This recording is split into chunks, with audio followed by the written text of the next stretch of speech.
hope so. Why? Asked Rainsford. The place has a reputation. A bad one. Cannibals? Suggested Rainsford.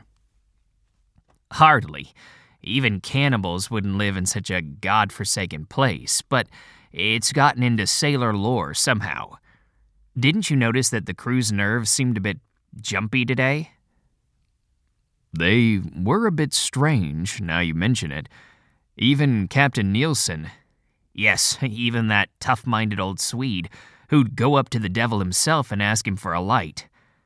Those fishy blue eyes held a look I never saw there before. All I could get out of him was, "This place has an evil name among seafaring men, sir." Then he said to me, very gravely, "Don't you feel anything?" As if the air about us was actually poisonous. Now, you mustn't laugh when I tell you this. I did feel something like a sudden chill. There was no breeze. The sea was as flat as a plate glass window. We were drawing near the island then. What I felt was a mental chill. A sort of sudden dread. Pure imagination, said Rainsford. One superstitious sailor can taint the whole ship's company with his fear. Maybe, but sometimes I think sailors have an extra sense that tells them when they are in danger. Sometimes I think evil is a tangible thing, with wavelengths, just as sound and light have. An evil place can, so to speak, broadcast vibrations of evil. Anyhow, I'm glad we're getting out of this zone.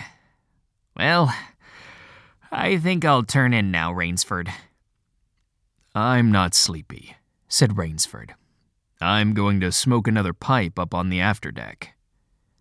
Good night, then, Rainsford. See you at breakfast. Right. Good night, Whitney. There was no sound in the night as Rainsford sat there but the muffled throb of the engine that drove the yacht swiftly through the darkness, and the swish and ripple of the wash of the propeller. Rainsford, reclining in a steamer chair, indolently puffed on his favorite briar. The sensuous drowsiness of the night was on him. It's so dark, he thought, that I could sleep without closing my eyes. The night would be my eyelids. An abrupt sound startled him. Off to the right he heard it, and his ears, expert in such matters, could not be mistaken.